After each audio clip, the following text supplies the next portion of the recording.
bangsa, namun dalam anugerah yang sama, untuk memancarkan keindahan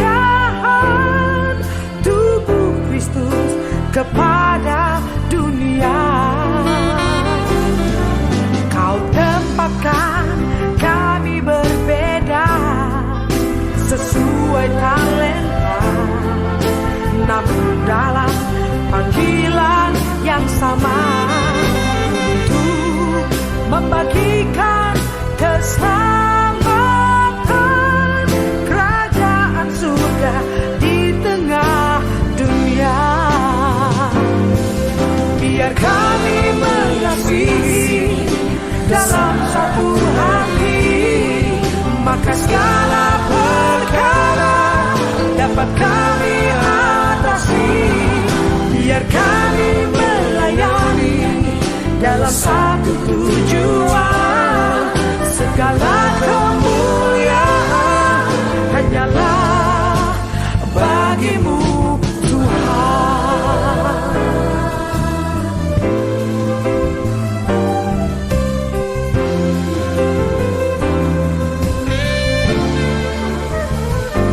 Kau ciptakan kami berbeda, suku dan bangsa, namun dalam anugerah yang sama, untuk memancarkan keindahan tubuh Kristus kepada dunia. Kau tempatkan kami berbeda sesuai talenta, namun dalam panggilan yang sama, untuk membagikan keselamatan kerajaan surga di tengah dunia. Biar kami mengasihi dalam satu hati, maka segala perkara dapat kami atasi. Biar kami melayani dalam satu tujuan, segala kemuliaan hanyalah bagimu Tuhan. Ya Tuhan, jadikan kami satu seperti kerinduan hatimu.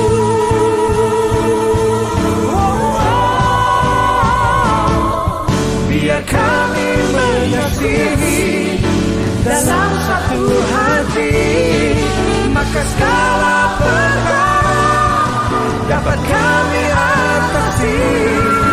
Biar kami melayani dalam satu tujuan, segala kemuliaan hanyalah bagimu Tuhan. Segala kemuliaan hanyalah bagimu Tuhan.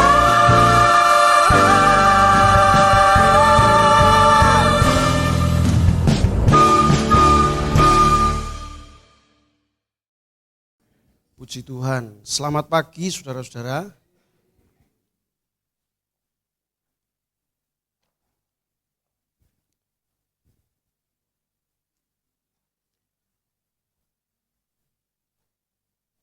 Saya ajak saudara membaca di dalam kitab Matius 6 ya.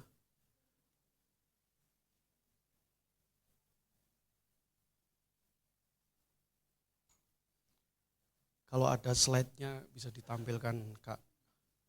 Matius 6 ayat 19 sampai 24.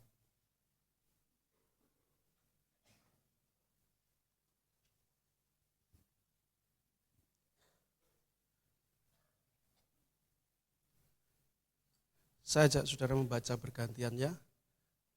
Kaum pria terlebih dahulu, terus bergantian dengan kaum wanita. Matius pasal 6 ayat 19 sampai 24. 1, 2, 3. hal mengumpulkan harta. Janganlah kamu mengumpulkan harta di bumi, ngengat dan karat merusakkannya, dan pencuri membongkar serta mencurinya.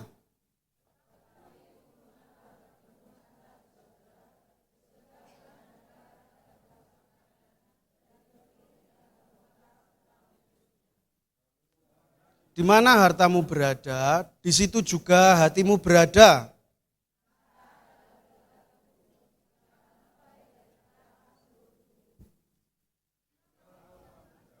Gelaplah seluruh tubuhmu. Jadi jika terang yang ada padamu gelap, betapa gelapnya kegelapan itu.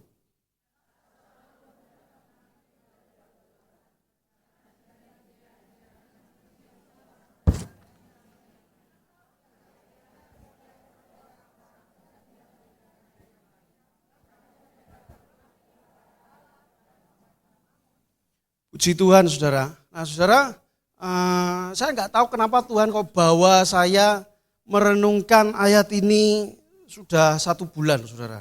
Ya. Saudara melatih merenungkan firman setiap hari? Teman-teman? Ya, saya harus melatih merenungkan firman setiap hari ya. Merenungkan firman tidak bisa sehari 2 hari. Saya latih diri saya merenungkan firman berhari-hari. Tak ulangi lagi. Bahkan kalau baca Alkitab, saya ulangi lagi. Karena pikiran kita itu gak bisa fokus dengan cuma sekali. Kecuali kalau saudara diberi talenta Tuhan, intelektual atau hikmat Tuhan untuk memahami cepat. Ya saya orangnya agak gimana saudara, sulit nangkep gitu. Makanya tak ulangi berkali-kali. Tapi kalau saudara merenungkan firman setiap hari ya, coba tanya dirimu sendiri saya gak usah tanya sebelah kiri. Kira-kira kamu merenungkan firman gak setiap hari? Kayaknya sing jawab. Yuk tanya sendiri-sendiri yuk. Sebut namanya sendiri-sendiri Bapak Ibu ya. 1, 2, 3. David, kamu merenungkan firman setiap hari enggak? Ya, bisa jawab sendiri kan kamu? Saudara, entah kenapa kalau kita sebagai anak Tuhan tidak melatih merenungkan firman setiap hari, saya katakan saudara akan sulit diajak kerjasama. Saudara, kita punya Allah Tritunggal ya. Allah Bapa, Allah Anak, Allah Roh Kudus, dia bekerja lewat firman-Nya.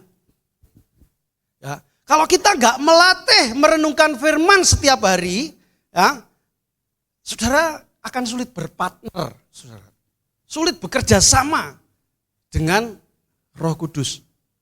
Dia adalah pribadi yang diberikan Tuhan supaya saudara bergumul dengannya setiap hari. Tanpa bergumul dengan dia setiap hari, kita nggak akan bisa disebut yang namanya sahabat. Seorang sahabat itu gak mungkin saudara meneng-menengan tok, gak mungkin. Ya, saudara ketemu teman yang selevel, ya, yang sahabat, pengen untuk ngomong terus, betul gak? Ya, saya gak penting-penting diomong terus ya, mulai dari yang penting. Pokok pembicaraannya itu cuma 1, tapi itu kalimatnya tuh ribuan. Itu karena ngobrolnya dengan sahabat. Lah Roh Kudus, Tuhan pengen bersahabat dengan saudara. Coba Kak, bukakan ayat ya. Yohanes 15 ayat 14.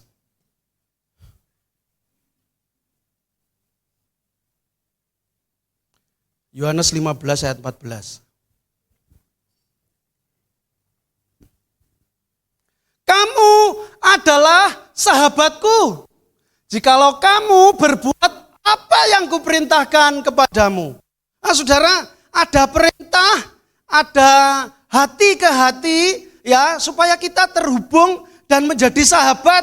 Nah saudara, kalau kita nggak pernah ngobrol sama sahabat kita yaitu Yesus, saya nggak tahu siapa sahabat sohib saudara yang paling baik di dunia ini. Nah, maka itu dari perlu dilatih merenungkan firman setiap hari, saudara. Setuju? Kayaknya separuh nggak ada yang setuju. Nah saudara, apa jangan-jangan kita sedang sibuk saudara ya? Kalau kesibukan itu memang, saya itu paling gak suka sibuk saudara. Ya. Sibuk, saya kan di sini sibuknya pelayanan saudara, jangan pikir saudara saya seneng ya. Sibuk pelayanan itu ya gak enak saudara ya. Kalau sudah sibuk kan malas berdoa, lupa berdoa ya. Saudara kalau sibuk terus kan akhirnya lupa makan jadi gak teratur. Ya. Kalau sibuk terus lupa memperhatikan pasangan. Sibuk terus apalagi suruh ngurusi jiwa-jiwa, gak mungkin karena kita sedang sibuk setiap hari. Ya. Kita kalau sibuk tuh gampang lelah, malas, ya, makan tidak teratur, apalagi saudara, staminanya drop, ya. Karena kita suka sibuknya sendiri, ya, apalagi yang nggak pernah olahraga. Aku waktu disuruh Pak Bambang, Fit, kamu kok tambah gemuk lagi toh Fit? Iya Pak, kok saya jarang olahraga lagi ya Pak. Kamu sibuk sih soalnya, akhirnya tak biasakan sendiri saudara. Kalau nggak diberikan waktu saudara, ya akhirnya nggak olahraga. Lah kita bisa nggak olahraga kalau lagi sibuk, ya. Apalagi untuk merenungkan firman Tuhan.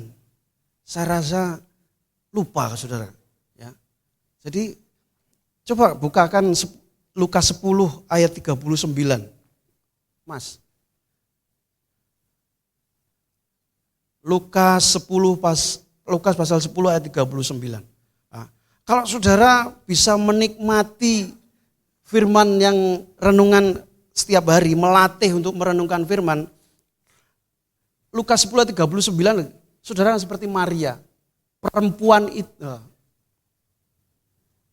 Maria ini duduk dekat kaki Tuhan dan terus mendengarkan perkataannya. Enggak kayak Marta, malah ditegur Tuhan Yesus. Marta, Marta, engkau khawatir dan menyusahkan diri dengan banyak perkara. Coba senggol kiri kanannya. Kalau sibuk, cepet-cepet istirahat.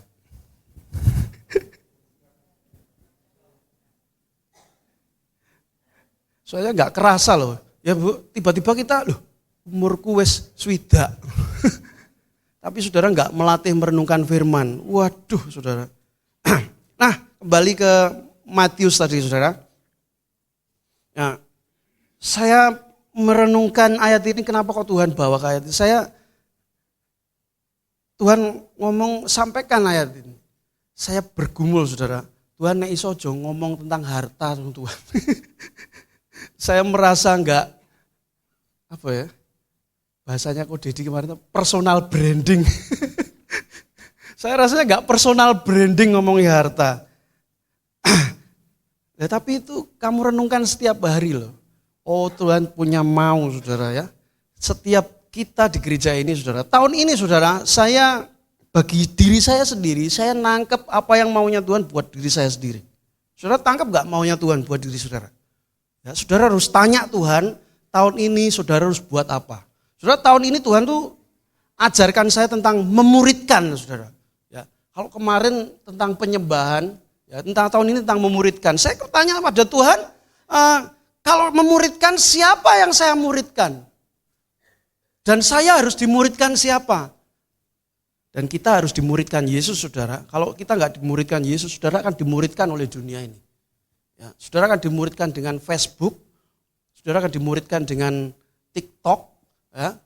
Dunia ini sudah dunia gadget. Ya. Di dunia sana berusaha juga menjangkau jiwa saudara supaya saudara lupa merenungkan firman. Nah, setelah saya mikir Tuhan jangan ngomong harta. Saya merasa nggak pede gitu bahasa manusia. Lah Tuhan tuh ketika saya merenungkan firman Tuhan jawab. Lah apa kamu pikir waktu Daud ngalahkan Goliat itu personal brandingnya Daud? Apa kamu pikir waktu Musa belah laut itu personal brandingnya Musa? Tak pikir-pikir, kalau kamu lihat tokoh-tokoh Alkitab melakukan pekerjaan yang luar biasa, kamu lihat manusianya, kamu sudah mengenali siapa dia. yang bikin mujizat.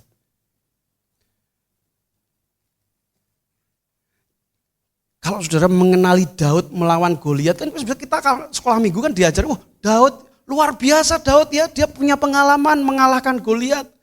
Tahukah saudara bahwa itu pekerjaan Tuhan, saudara? Secara manusia Daud tuh biasa kayak saudara dan saya.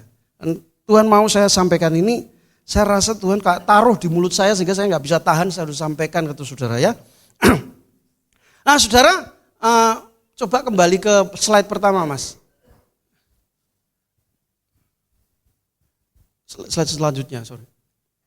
Nah saudara, naluri setiap hidup manusia, kita pasti bekerja ya. Orang kalau bekerja ya, kita bisa bekerja pagi, siang, malam, bahkan lupa waktu. Tujuannya cuma satu saudara, kita mencari nafkah, mencari kebutuhan, mencari penghasilan, buat gali lubang, tutup lubang, buat kebutuhan saudara ya. Bahkan kita mesti bekerja untuk mencari harta ya. Entah itu harta yang berguna, tidak berguna. Naluri kita setiap manusia pasti mencari itu saudara ya. Tapi ayat ini ditulis oleh Tuhan Yesus. Ayat ini adalah khotbah Tuhan Yesus di bukit. Ya kalau saudara baca Matius 5 sampai 7 itu yaitu khotbah Yesus di bukit. Ayat ini ditulis buat murid-muridnya. Nah, gereja ini sedang dibawa ke dalam rencana Tuhan yaitu memuridkan. Kalau kita dimuridkan Tuhan, berarti kita harus siap mengikuti apa kata Tuhan. Amin. Amin. Lah, kata Tuhan, pesan Tuhan hari ini ya, janganlah kamu mengumpulkan harta di bumi. Di bumi ngengat dan karak, merusakkannya dan pencuri membongkar serta mencurinya. Nah saudara, kalau boleh saya tanya, siapa saudara yang punya harta? Saudara punya harta? Saya ya punya saudara. Mbuh nilainya piro kan kita sama-sama punya atau saudara ya. Lah harta itu kan kita cari dengan susah payah. Kita cari dengan kepala di bawah, kaki di atas ya. Sampai jungkir walik ya. Saya tiap hari itu jenguk kakak saya di Karangtengah sana saudara. Itu rumah lama saya. Dulu di situ kehidupan keluarga saya waktu kecil. Rumah itu sekarang kosong, banyak barang. Tak lihat, papa mamaku sudah enggak ada, bulekku sudah enggak ada, kakakku ada yang dipanggil Tuhan. Hartanya masih ada semua. Tak lihat, ini yang dikerja keraskan keluarga saya. Enggak dibawa mati saudara. Bahkan jadi sampah di rumah. Rumah yang dibangga-banggakan sekarang rumah saya di Karangtengah sana dimakan ngengat. Saya sudah enggak bisa merawat karena ya kegiatan sehari-hari. Tak lihat rumah saya memang benar-benar ayat Alkitab ini saudara. Ya, ngengat dan karat merusakkannya. Ya. Nah saudara, tapi kalau saya tanya, saudara punya harta di surga?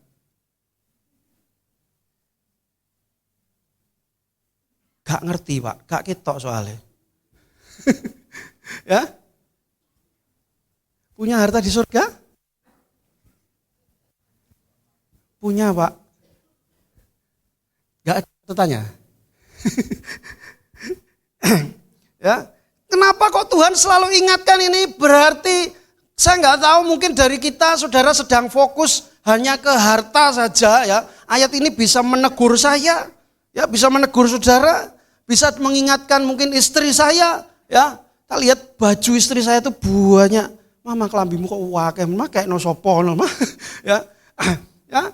Kumpulkan apa saja di dalam rumah ini, ya. Sepatu buat jogging, sepatu buat ke gereja, sepatu buat banyak sepatu, ya. Saya kadang heran ada anak muda dulu tak lihat satu orang sepatunya bisa lebih dari 20.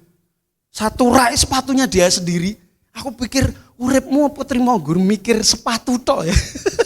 Ya tapi namanya fashion ya, seorang pengennya tampil beda ya. Cuma ngurusin sepatu, itu baru sepatu, belum yang kelihatan ya. Belum yang tidak kelihatan, disimpan paling dalam mungkin di lemari ya. Bahkan kayak saudaranya Bu Ella nyimpen apa Bu, berlian. Hilang, dicuri ya. Itu hasil kerja keras. Tapi ternyata benar kata Alkitab, pencuri membongkar serta mencurinya. Ya, akhirnya justru stres karena hilang hartanya. Lah kenapa kok Tuhan Yesus mengajarkan ayat ini? Ya, selanjutnya saya baca ayat selanjutnya. Tetapi ayat 20 next. Kumpulkanlah bagimu harta di surga. Di surga ngengat dan karet tidak merusakannya, dan pencuri tidak membongkar serta mencurinya. Nah saudara, kalau ngomongin harta di bumi, saya rasa tidak perlu dilanjutkan ya. Kita semua kan berlomba mengumpulkan harta di bumi, betul lah? Ya, betul ya? Gak mungkin tidak dong, saya aja juga saudara. Ya, lucu kalau saudara pemalas dan miskin ya. Gak ada, kita semua pengen miskin ya. Kita pengennya kumpulkan harta di rumah, kuebek, mencep ya. Pengen sampai gak pas, ditaruh di garasi. Ya, mobil satu kurang, taruh di depan rumah. Sepeda motor kurang. Satu orang sepeda motornya 5, ada? Ada. Banyak ya. Sepeda motorku siji saudara. Nah, lalu bagaimana caranya kita mengumpulkan harta di surga? Sebenarnya kalau saudara pelajari di Matius 6 itu saudara ya. Saya simpulkan bahwa mengumpulkan harta di surga itu seperti segala bentuk investasi yang kita lakukan untuk kemuliaan nama Tuhan. Saudara, ayat ini sebenarnya saudara, coba mundur lagi mas, ayat 19. Nah, ayat ini sebenarnya bahasa aslinya tuh seperti ini saudara. Janganlah kamu, saya bahasakan sendiri aja ya. Kamu mengumpulkan harta di bumi untuk dirimu sendiri. Bagimu, janganlah kamu mengumpulkan bagimu. Artinya jangan kita kumpulkan harta di bumi itu hanya untuk diri sendiri ya. Ketika kita mengumpulkan harta di bumi untuk diri sendiri, kita sedang tidak mengelola apa yang Tuhan berikan dengan baik. Nah, ayat selanjutnya, ayat 20 tadi ya. Tetapi kumpulkanlah bagimu harta di surga. Nah, saudara, segala bentuk investasi yang kita berikan untuk kemuliaan nama Tuhan. Yuk kita sama-sama saudara, untuk kemuliaan nama Tuhan. Nah saudara, jadi ketika kita mengumpulkan harta ya, ketika kita mencari berkat, bahkan mencari nafkah, apapun yang kita cari harus dipakai untuk memuliakan nama Tuhan. Amin. Ya, saya kemarin guyoni anak youth saudara, kemarin datang youth. Anak youth sekarang kalau ke gereja hampir, saya merasa nggak ada yang naik sepeda ontel saudara. Anak-anak SMP itu udah naik motor semua, tak pikir-pikir ini sebenarnya salah ya. Kan belum waktunya saudara ya. Tapi ya karena kesibukan akhirnya ya orang tua tuh ngeculnya nih, timbang rana gereja wis kono ndang numpak motor. Aduh saudara, saya sebenarnya hancur hati ketika Andy itu tak suruh naik motor sendiri. Aku pengennya sebenarnya ngeter nih saudara, tapi kok waktu tuh kewesel. Bapak nanti komsel, aku dewe meh komsel ile, terus budal dewe yang nggo motor, mau tak suruh jalan kaki kan ya tidak mungkin saudara. Nah teman-teman youth itu kalau sekarang kalau naik motor keren-keren motornya, ya Ninja, Aerox, apalagi PCX, motor yang baru-baru itu, Vario, Mio. Saya guyoni anak youth, mas motormu apik men. Motormu mas, kalau enggak kamu pakai untuk memuliakan nama Tuhan, jemputi temenmu komsel atau ibadah, motormu isih kalah karo motorku mas. Saya enggak, bukan berarti. Loh saudara, pernah tak saya ceritakan saudara, saya pernah punya motor Mio kuning itu loh Pak Dion. Ya, Pak Dion akhirnya ikut beli Mio. Motor saya tuh mati pajak waktu itu saudara. Tapi Tuhan ngomong, Fit, jemput anak itu antar sekolah. Tak pikir sehari 2 hari saudara. 2 tahun saudara saya ngantar sekolah. Tiap pagi.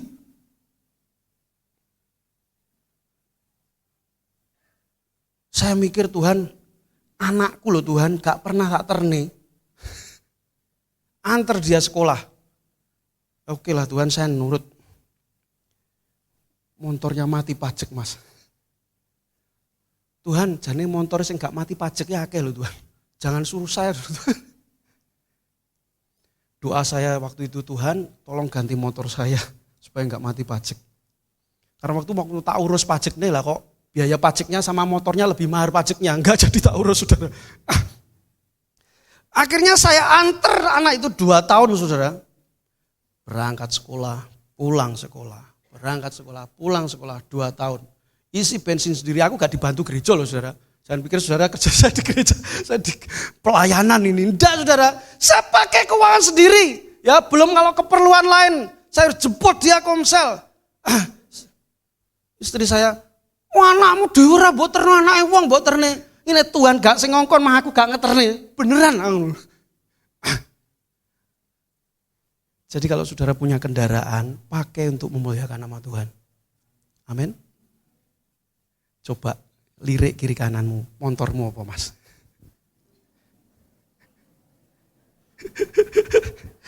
Kalau mobilmu yang bagus itu gak pernah dipakai memuliakan nama Tuhan. Saya rasa nama Tuhan gak akan pernah dimuliakan.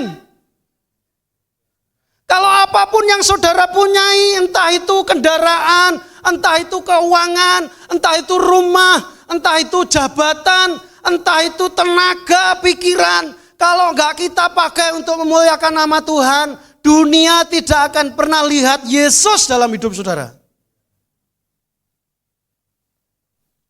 Oleh sebab itu saudara, caranya mengumpulkan harta di bumi saudara ya, ketika Anda setia melayani. Mari katakan bersama-sama, setia melayani. Kita melayani pernah bosen enggak? Ah sobong kalau enggak pernah bosen. Ya, pernah kecewa enggak? Sering. Wah yang sering itu yang bahaya. Ketika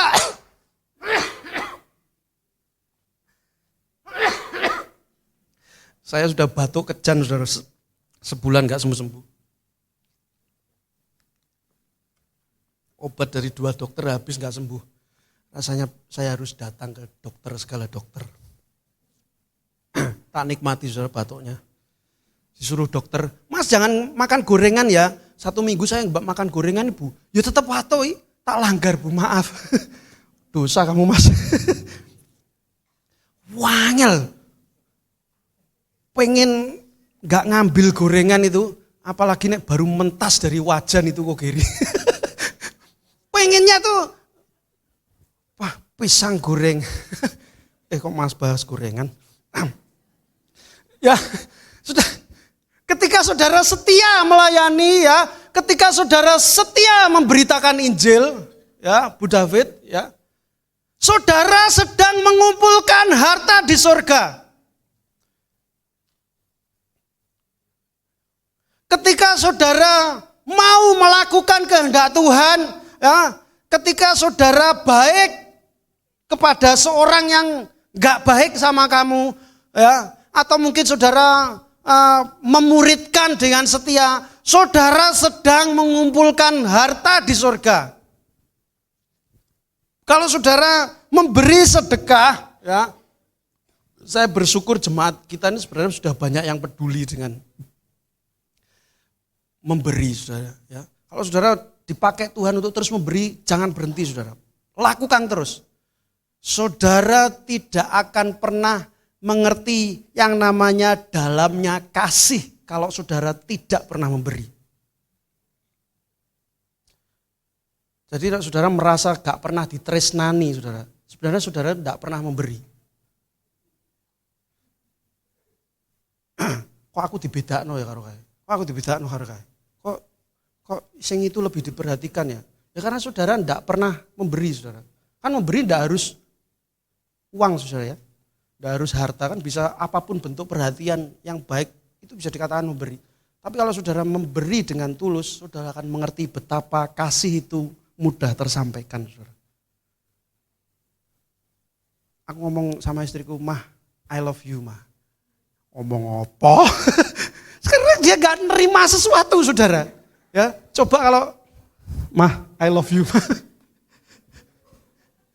Loh, kan perlu bukti kan ya saudara. Namanya dalamnya kasih nih, gak ada bukti ya. Kasih tak sampai saudara namanya.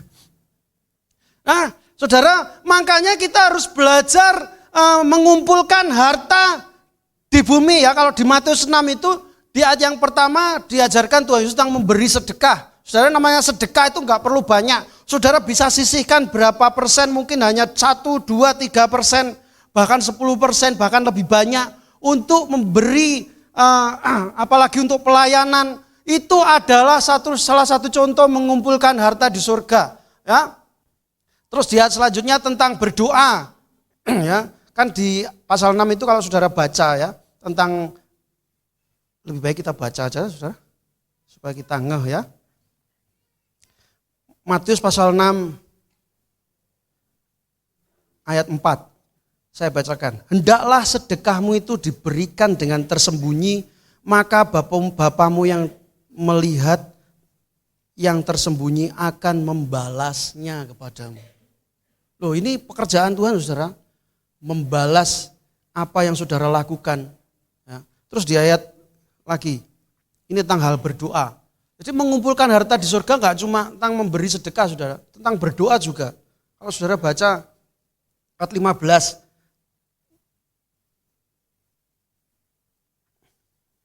Sebentar saudara, maaf keliru.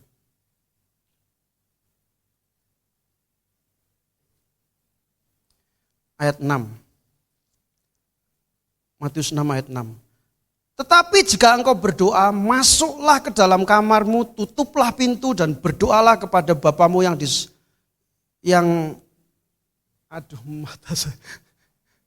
ada di tempat tersembunyi, maka Bapamu yang melihat yang tersembunyi akan membalasnya kepadamu." Loh, saudara, apapun yang saudara kerjakan untuk kemuliaan nama Tuhan, bahkan berdoa pun, Tuhan akan membalas saudara. Beda kalau saudara gak pernah berdoa. Doaku gak dijawab Tuhan toh Pak. Doanya minta-minta. Tapi kalau saudara menikmati hadirat Tuhan, memberikan yang terbaik untuk Tuhan, pujian, kemuliaan. Tuhan yang ngomong saudara, Bapa yang ngomong sendiri. Maka Bapamu yang melihat yang tersembunyi akan membalasnya kepadamu. Jadi mengumpulkan harta di surga ya, kita bisa, kan dikatakan itu di ayat itu ada tentang mengampuni saudara, ayat 14. Karena jikalau kamu mengampuni kesalahan orang, Bapamu yang di surga akan mengampuni kamu juga. Jadi saudara, ketika kita juga melakukan kehendak Tuhan, ya kita disuruh mengasihi musuh, disuruh berbuat baik kepada mereka. Ya dikatakan di situ bahkan meminjamkan dengan tidak mengharapkan balasan. Setuju? Abot Pak. Tapi ini perintah Tuhan saudara. Ya, ketika kita meminjamkan dan tidak mengharapkan balasan, itu karakternya Tuhan saudara.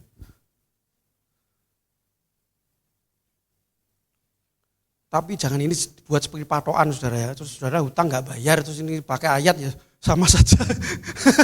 Ya. Artinya kita yang selalu memberi, kita harus memberi dengan sukacita. Ketika kita meminjami ya, kita harus meminjami dengan sukacita. Kalau perlu jangan mengharapkan balasan. Ketika kita melakukan itu, kita sedang mengumpulkan harta di surga.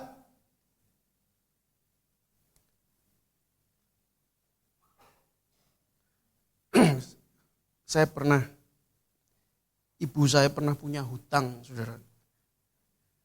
Dari saya kecil sampai saya gede, baru saya tahu.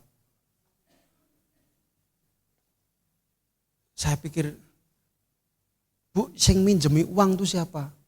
Pendeta. Pikir saya, pendeta gak berbelas kasihan sama sekali. Tapi ternyata, yo sing salah kowe yang nyilih gak mbok ijoli. Akhirnya tak ganti, saudara. Sejak saat itu saya bersuka cita. Jadi kalau saudara minta hikmat Tuhan, saudara, Saya nggak bisa dipungkiri kita semua banyak pergumulan tentang uang. Betul? Enak sih nggak jawab, izin Mas. Utangku wakeh Mas. Kalau saudara punya banyak hutang, tanya Tuhan saudara. Tuhan itu 1001 cara sangat mudah membalikkan keadaan. Saya ingat kesaksiannya siapa dulu? Bu Mesran, kesaksiannya Bu Moknyen, betul ya Bu? Mereka yang harus menanggung banyak tanggungan, gali lubang, tutup lubang. Tapi Tuhan bisa balikkan keadaan. Kuncinya cuma satu, melakukan kehendak Tuhan. Oh tak pikir jawabannya harus ke BRI Pak. Atau pinjam sana, pinjam sini. Gak akan lunas. Lakukan kehendak Tuhan saudara. Lakukan perintah Tuhan. Dan Tuhan pasti akan jawab. Jawabnya Tuhan adalah jangan berhutang. Setuju? Banyak yang gak setuju sama saya. Saudara pengen gak punya hutang, angkat tangan. Loh, kecuali saudara gak punya hutang.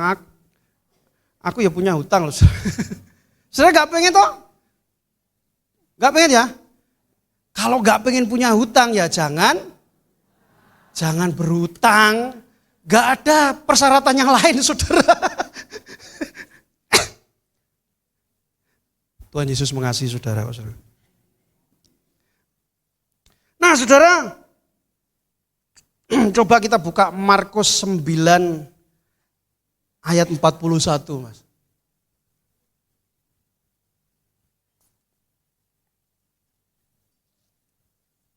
Oh terima kasih Tuhan, kau baik. Aku berkata kepadamu, sesungguhnya barang siapa memberi kamu minum secangkir air oleh karena kamu adalah pengikut Kristus, ia tidak akan kehilangan upahnya. Ya, saudara, ayat ini sebenarnya ditujukan pada murid Yesus waktu itu ya. Tuhan Yesus ngomong sama murid-muridnya, bahkan yang ngasih kamu secangkir air itu loh, ia tidak akan kehilangan upahnya. Jadi kalau saudara memberi untuk pengikut Kristus, entah itu hamba Tuhan, entah itu pelayan Tuhan, hanya secangkir air, ini firman bukan untuk hiasan saudara, ini benar-benar Tuhan yang ngomong ya, ia tidak akan kehilangan upahnya. Apalagi airnya itu anget, dikasih kopi. Iya Pak Windu, ada gak Pak Windu? Apalagi kalau airnya sebelahnya ada telo goreng. Upahnya mungkin akan semakin dilipat gandakan saudara. Nah saudara, kita tahu bahwa kita selalu pengen melakukan yang terbaik untuk Tuhan. Ketika kita melakukan yang terbaik untuk Tuhan, Tuhan pasti akan menghitungkan apa yang saudara lakukan. Jadi saudara, menurut kesimpulan, kita bisa menilai sendiri saudara. Yang kita lakukan ini, kita sedang banyak mengumpulkan harta di bumi atau di surga. Coba tanya diri sendiri, kamu banyak mengumpulkan harta di bumi atau di surga?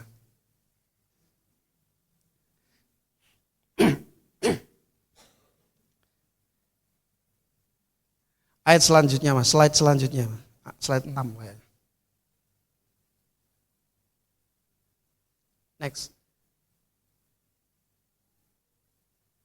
Karena di mana hartamu berada, hatimu berada. Saudara,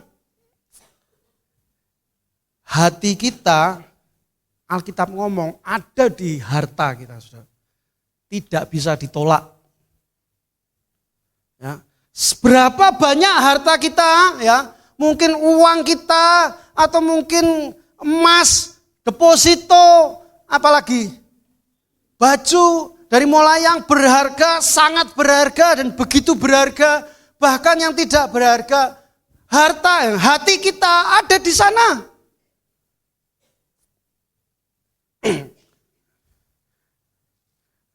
Saudara sudah persiapkan persembahan? Kita mau praktek yuk. Saya mau praktek aja saudara. Aku tadi pinjam duit istri saya saudara. Mah aku pinjam duit tak ganti. Loh, lah duitku apa duitmu mah? Harapanku ngomong seperti itu. Ternyata dia enggak saudara.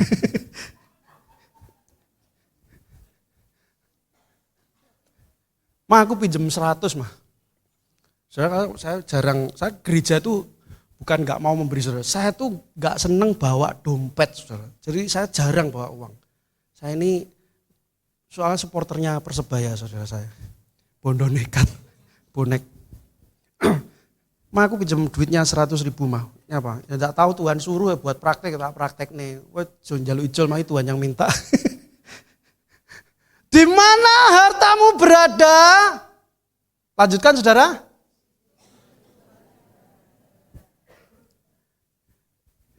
Kalau duit persembahanmu saudara, mungkin 5.000, 10.000, dari WL tadi, ojo diuntel-untel saudara, ngesakno sing ngitung. Tak kasih tahu saudara yang ngitung istri saya. Uangnya tak ambuni sitok-sitok ki tangane sopo gimana?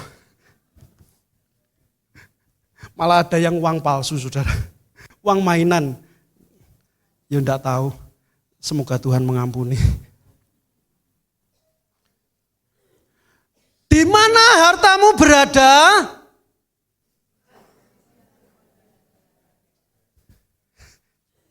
Kalau persembahan ini tak masukkan, terus saya masukkan ke kotak persembahan, hati saya di mana saudara? Hati saya ke kotak persembahan saudara.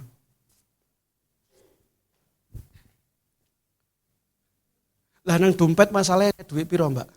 100, 10, 50, 5.000, 2.000.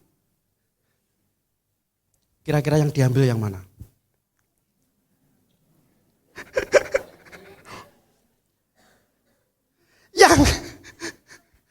yang kecil. Berarti yang besar di mana hartamu berada masih di dompet, enggak masuk persembahan. Kalau saudara memberi, saya bersyukur saudara banyak memberi di sini ya, untuk orang jalanan, untuk sosial, untuk pembangunan. Saya percaya hati saudara ada di sana ya. Ketika saudara memberi, ya toh, Pak Sairen, tadi aku lihat Pak Sairen mana ya? Uangnya mungkin cuma 50, tapi kalau Tuhan minta, ya kasihkan. Hatinya Pak Sairen kemana? Kemasuk ke kotak persembahan saudara. Kotak persembahan itu dipakai untuk melayani Tuhan. Artinya hati saudara mengikut ke Tuhan. Itu bicara soal uang. Belum lagi soal mungkin tabungan atau mungkin emas. Kalau Tuhan minta, berikan saudara. Karena kita tidak berhak atas apa yang kita miliki. Kita pengelola. Ya, kalau Tuhan minta waktumu, ya Pak David aja ngomong harta, gak duwe aku ki wong miskin. Saudara punya tenaga, saudara punya pikiran. Ya, di sini kalau Jumat ada bapak-bapak yang membantu nyapu. Ya, saya pikir luar biasa bapak. Karena itu yang bisa dilakukan. Itu dilakukan sama saja saudara sudah mengumpulkan harta di surga. Di mana ngengat dan karat tidak merusakkannya, pencuri tidak membongkar dan mencurinya.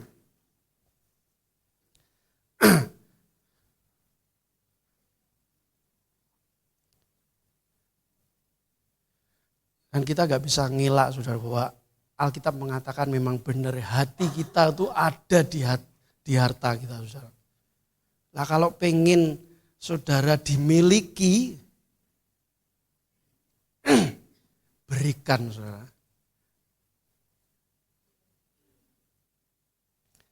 Tanya pasanganmu saudara. Dia nggak akan merasa memiliki kamu saudara kalau kamu nggak memberikan apapun untuk dia. Loh Pak Jamati langsung tengok.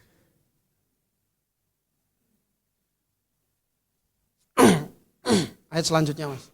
Masih ada ya.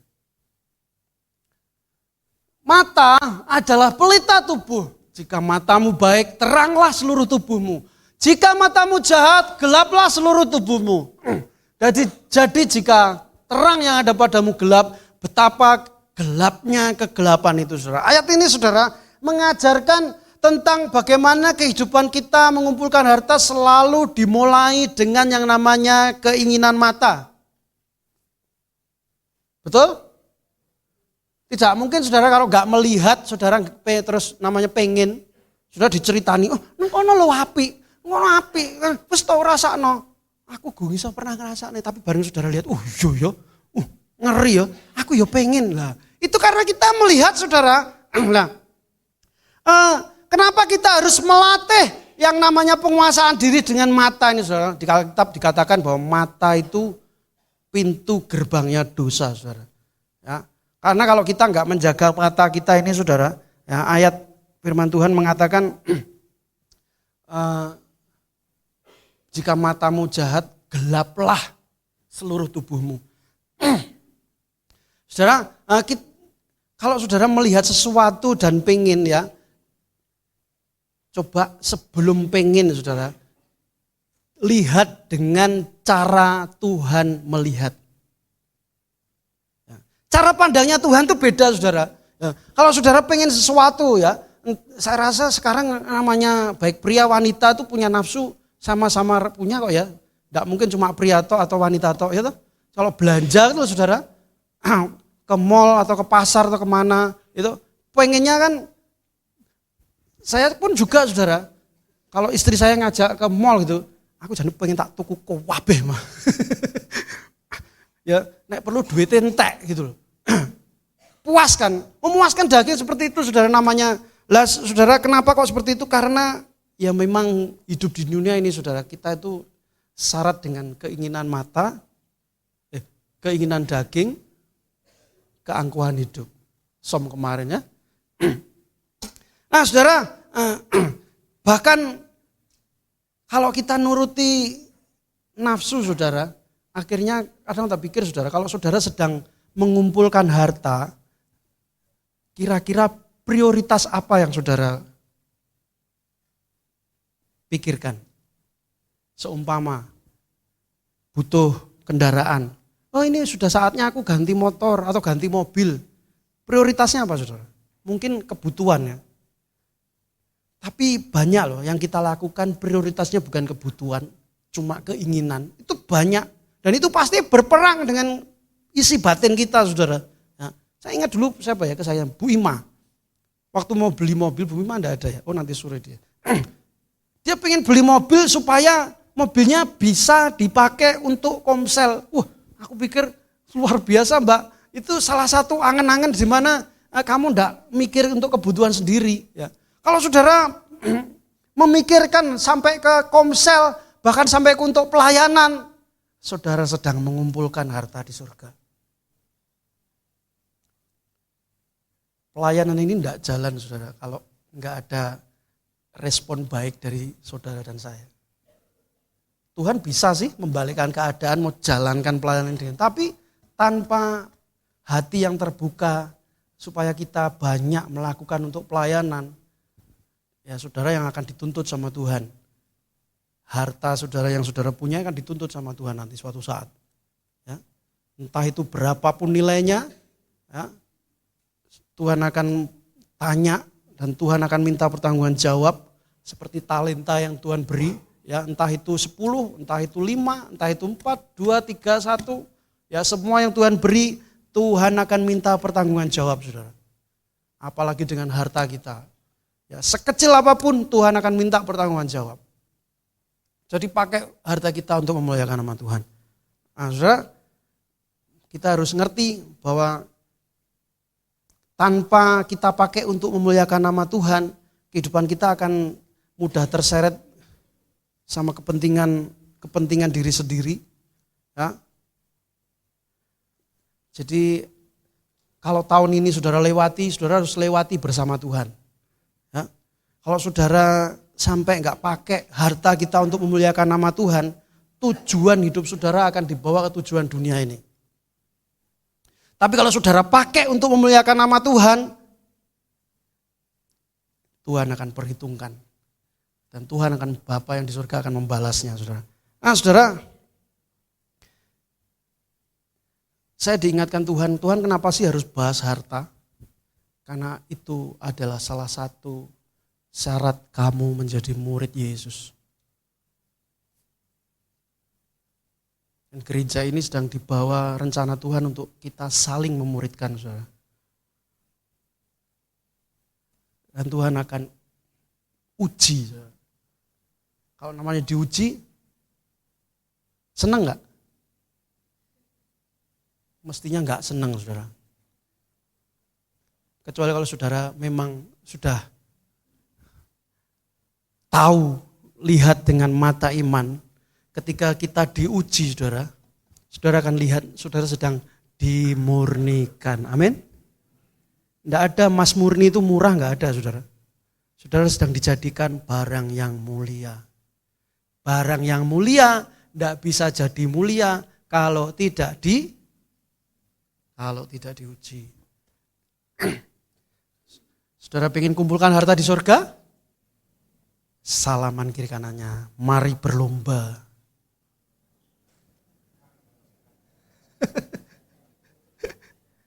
Kalau saudara siap, saudara sedang dibawa Tuhan untuk menjadi murid Yesus. Alkitab ngomong, barang siapa tidak meninggalkan segala-galanya untuk dan mengikut aku, ia tidak layak mengikut aku.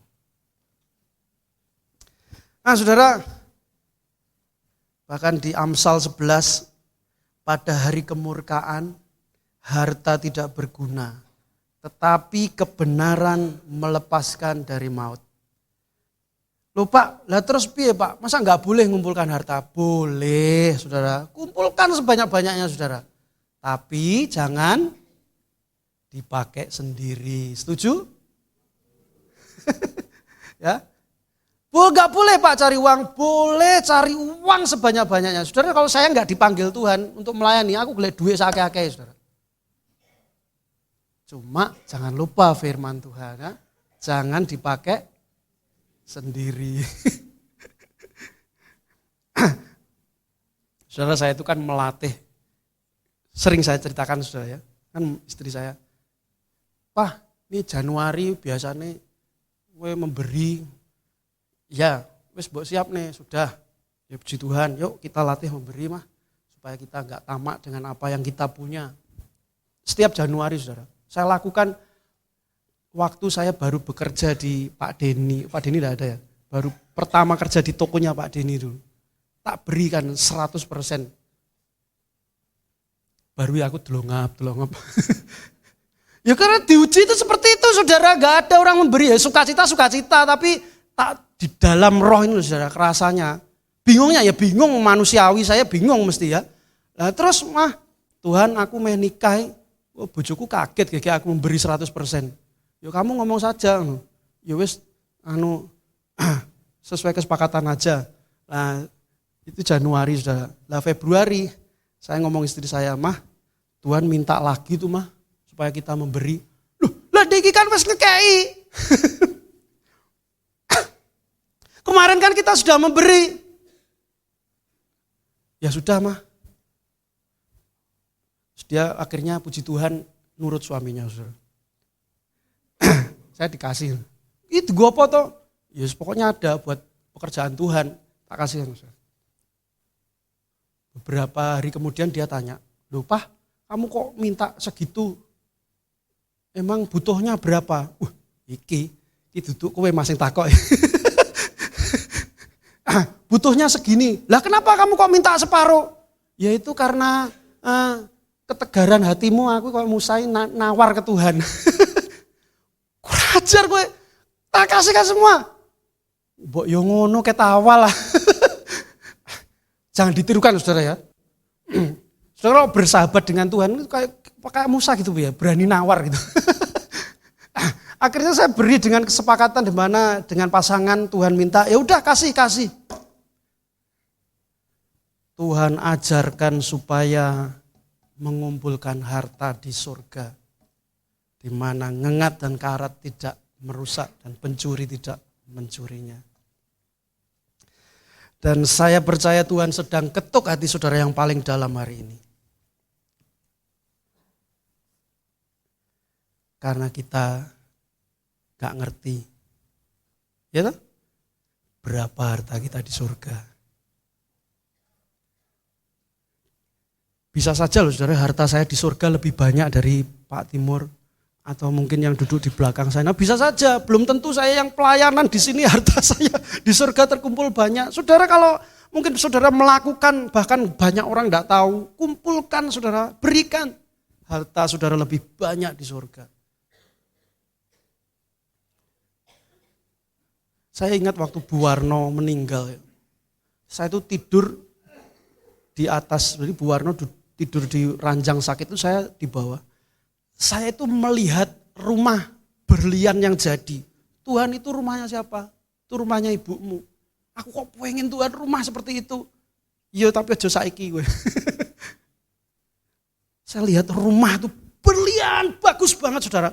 Rumahnya berlian, lantainya berlian. Padahal aku orang tahu ndelok berlian saudara. Kok kuilapnya kayak gitu?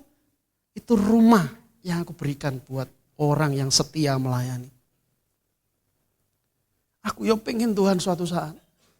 Omahku di dunia sana yo wis ben pangan ngengat garat. Yo tak dandanane. Tapi saya pengen belajar mengumpulkan harta di surga.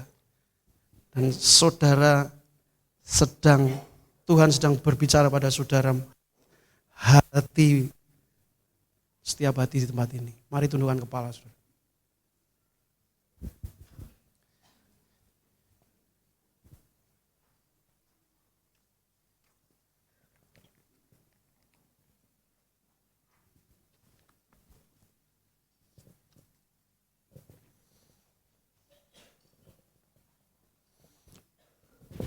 Tuhan, Engkau menilik setiap hati di tempat ini. Biar kami punya hati yang rela untuk menabur banyak, memberi yang terbaik untuk kemuliaan nama Tuhan.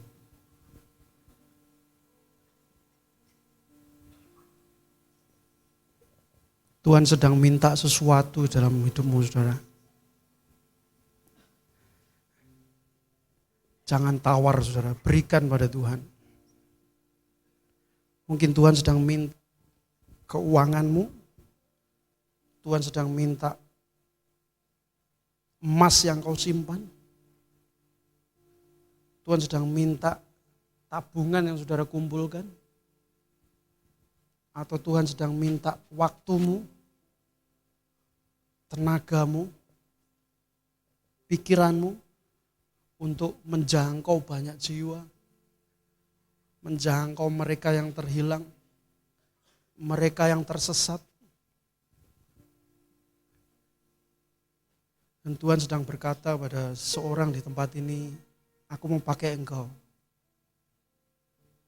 berikan hidupmu. Apa yang kamu punya, serahkan kepadaku dan ikutlah aku.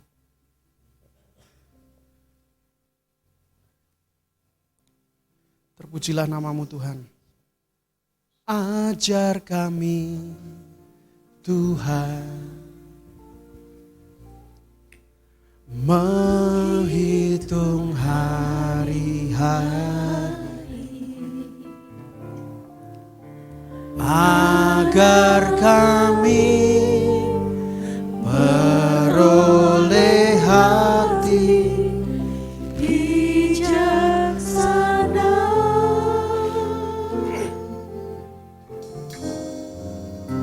Ajar kami Bapa hidup dalam rencanamu Tuhan, agar semua rencanamu digenapi. Mulialah namamu Tuhan, mulialah namamu Tuhan. Dan ajar jalan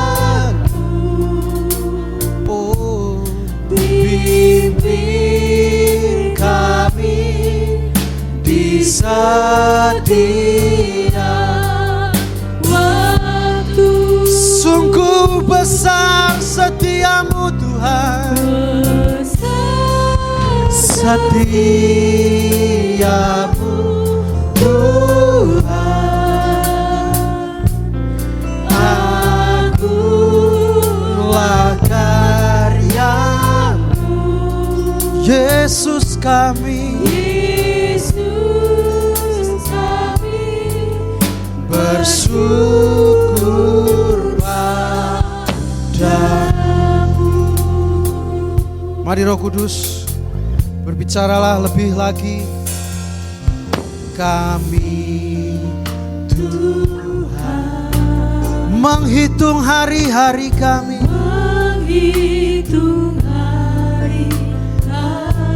saudara, kita sedang hidup di hari akhir.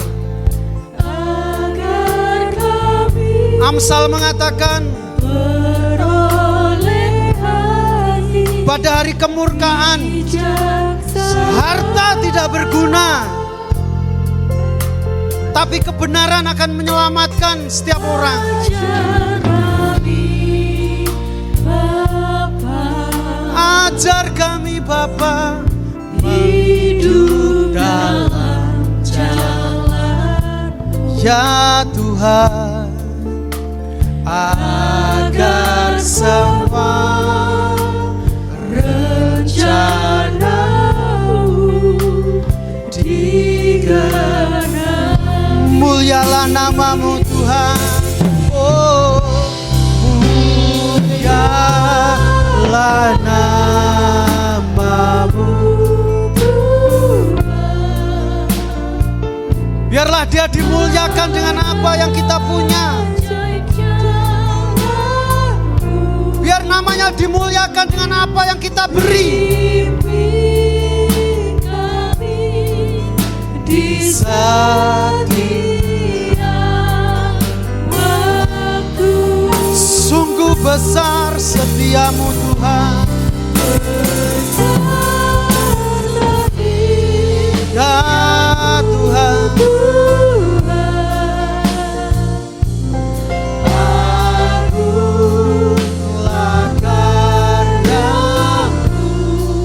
Sungguh kami bersyukur, Yesus, kami bersyukur padamu.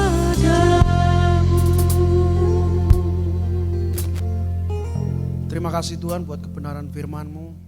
Kami percaya kebenaran firman-Mu sangat nyata Tuhan. Biar kami jadi pelaku firman-Mu Tuhan. Kami terima kebenaran firman-Mu ini di dalam nama Tuhan Yesus. Kami ucap syukur dan berdoa. Amin. Kita akan lihat kegiatan sepekan ke depan. Mari perhatikan bersama. Multimedia disilakan.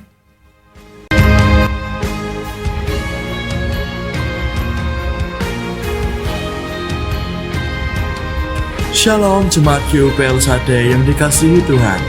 Berikut pengumuman gereja untuk 1 minggu ke depan.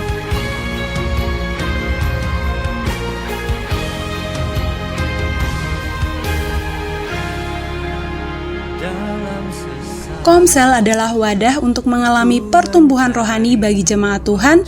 Mari saya mengajak Bapak Ibu Saudara semuanya untuk semangat dalam mengikuti Komsel yang akan diadakan setiap hari Senin sampai Jumat. Untuk waktu dan tempat bisa menghubungi PKS-nya masing-masing.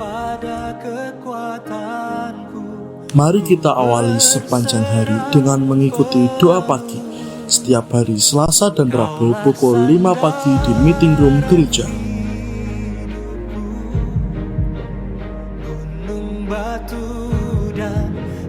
Menara doa setiap hari Senin sampai Jumat pukul 6 sore di meeting room gereja sesuai dengan jadwal Komsel masing-masing.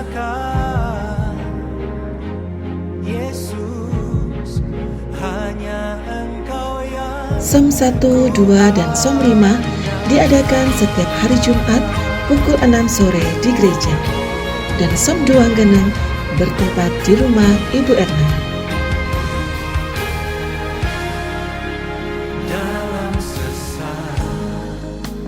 ibadah Elsa Degit hari Minggu, sesi pertama pukul 7 pagi dan sesi kedua pukul 4 sore di Aula Peniel.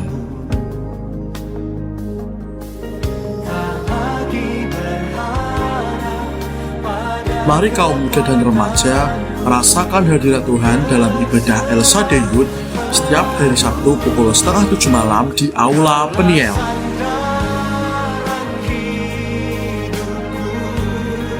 Mari rasakan kasih dan jamahan Tuhan dalam ibadah raya hari Minggu pukul 7 pagi dan pukul 4 sore di gereja. Ibadah disertai dengan perjamuan suci dan persembahan persepuluhan.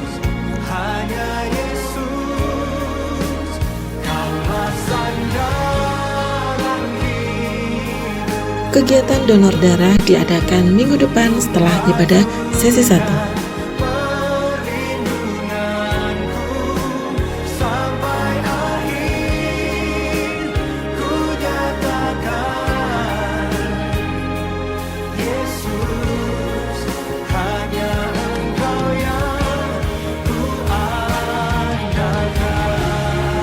Demikian pengumuman gereja untuk minggu ini.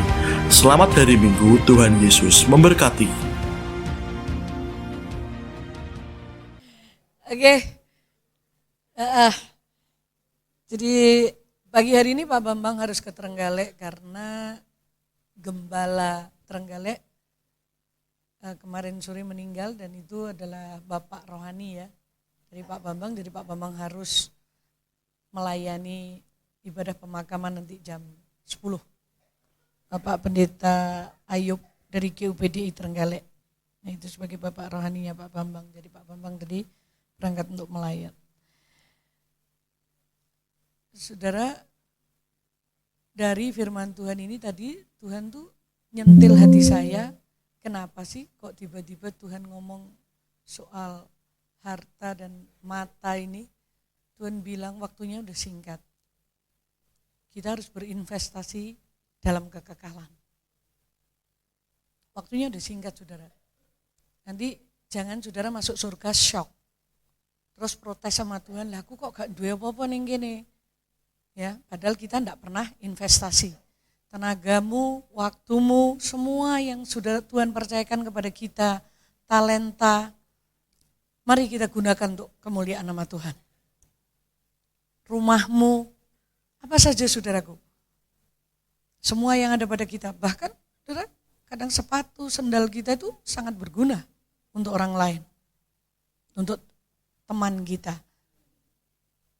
Coba perhatikan siapa yang datang dan bajunya itu saja, bongkar lemarimu, berikan. Saya tadi ya disentil Tuhan ini saudaraku. Kayaknya khotbahnya biasa saja, tapi saya disentil Tuhan. Saya diingatkan karena minggu kemarin sebenarnya saya disentil Tuhan, cuman saya masih mikir, apa benerin Tuhan. Tapi tadi saya sudah gak bisa apa-apa. Dan Tuhan bilang, sentil saya ya sudah. Saya akan mentaati Tuhan gitu saja. Jadi mari, karena waktu sudah singkat, kita akan gunakan tenaga kita, kasih kita kepada Tuhan, dan semuanya untuk investasi kekekalan. Tanya kanan kiri, kamu pengen punya rumah gede toh di surga? Atau ada yang cuma mau tenda? Halo, ada yang mau tenda saja? Hah? Coba tanya kanan kiri. Wih, cuma tenda toh rumah di surga. Halo. Bukan soal jumlah, tetapi persentase. Kalau Tuhan itu, Tuhan nggak pernah lihat jumlah. Kalau lihat jumlah, sing duwe omah gede wong sugih tok. Tetapi Tuhan lihat persentase dalam diri kita. Ya, mari kita bersukacita untuk bersama-sama melakukan firman Tuhan. Adakah yang baru hari ini datang pertama kali? Bisa mengangkat tangan? Saya tadi waktu salaman kok baru sekali atau mungkin sudah 2 kali datang. Saya nggak tahu, minggu kemarin kan saya tidak ada. Ada yang baru pertama kali bisa angkat tangan? Ada? Oh berarti minggu kemarin sudah datang. Oke. Kalau begitu mari kita bangkit berdiri bersama-sama. Kita akan berdoa. Terus kita bawa persembahan kita kepada Tuhan. Kita akan berdoa lebih dulu ya. Bapa di surga, dalam nama Yesus kami bersyukur karena Tuhan masih berbicara kepada kami. Untuk kami mengumpulkan harta kami di surga. Sekarang Tuhan, biarlah Roh Kudus-Mu menguatkan kami.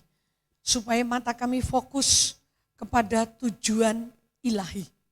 Semua yang Tuhan percayakan kepada kami, baik itu rumah, baik itu tenaga, tangan, kaki, mata, mulut kami, semua keuangan kami, biarlah itu mendatangkan kekekalan. Kami percaya ketika kami melakukan firman-Mu, maka kuasa firman-Mu menjamin hidup kami. Karena waktu yang sudah singkat ini Tuhan, sebelum Engkau datang menggulung dunia ini, izinkan kami berinvestasi di dalam kekekalan. Melalui apa yang Tuhan percayakan kepada kami. Tenaga kami, kesehatan kami itu bukan untuk diri kami sendiri, tetapi banyak orang memerlukan. Tangan kami untuk memeluk mereka, telinga kami untuk mendengarkan keluh kesah mereka. Dan kami percaya ketika kami berjalan dalam kebenaran firman-Mu, maka gereja ini akan berdampak. Hidup kami akan seperti garam, hidup kami akan menjadi terang, karena kami sedang berjalan dalam kehendak Tuhan. Kuatkan kami semuanya Roh Kudus, untuk melakukan firman-Mu, dan kami percaya kebenaran firman-Mu akan terjadi, bahwa Engkau menghitung semuanya itu. Upah kami akan tepat. Karena Engkau Allah yang selalu menggenapi janji-janji-Mu. Terima kasih. Dan sekarang kami bawa persembahan kami kepadamu. Biarlah persembahan kami ini menyenangkan hati-Mu. Kuduskan, sucikan. Terimalah ini dengan sukacita-Mu Tuhan. Dan ajarkan kepada kami untuk melakukan ini dengan sukacita. Karena kami tahu bahwa upah kami ada Tuhan. Tengadahkan tanganmu ke surga. Kami berdoa bersama-sama buat ibunya Rilia yang ada di rumah sakit. Kami mengirim bilur-bilur Yesus. Di dalam nama Yesus kiranya bilur-bilur Yesus turun dan menyembuhkan. Jamah dia untuk sehat kembali. Tuhan, bagi umat-Mu yang datang dengan kesehatan yang tidak baik, biarlah pulang dari tempat ini kekuatan Tuhan turun. Di dalam nama Yesus Kristus, kiranya berkat Allah mengalir dalam hidupmu. Kekuatan Allah turun atas hidupmu. Diberkati kesehatanmu, diberkati keluargamu, diberkati sawah ladang ternakmu, pekerjaanmu dijagai oleh Tuhan. Diberkati untuk menjadi berkat. Keluar masukmu dari pintu akan disertai oleh Tuhan. Kita diberkati untuk menjadi berkat. Mulai hari ini ada kekuatan surga yang mengalir. Berkat Abraham, Ishak dan Yakub turun kepada kita di dalam Yesus Kristus. Biarlah nama Tuhan dipermuliakan. Penyertaan-Mu itu ada bagi kami dan kami akan bersukacita menghadapi hidup ini karena Engkau sedang bekerja melalui hidup kami Tuhan. Kami akan jadi terang. Kami jadi garam. Kami berdampak. Kami mengubahkan, karena Engkau sudah lebih dulu mengubahkan hidup kami. Di dalam nama Yesus, jemaat El Shaddai adalah jemaat yang taat kepada Tuhan. Yang melakukan firman Tuhan. Yang disertai dengan kuasa firman Tuhan. Sehingga hidup kami tidak sama lagi. Dalam nama Yesus, kami bersyukur.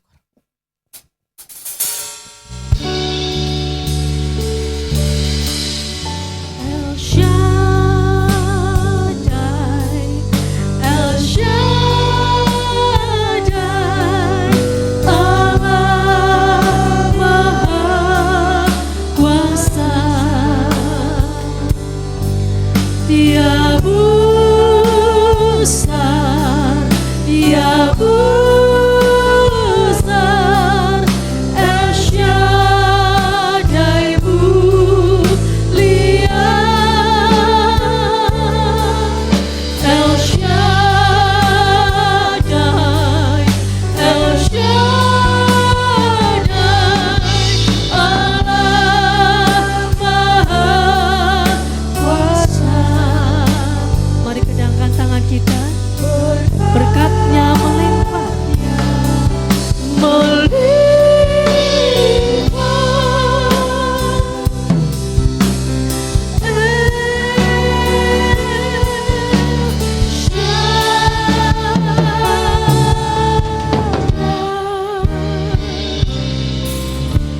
mengucap syukur.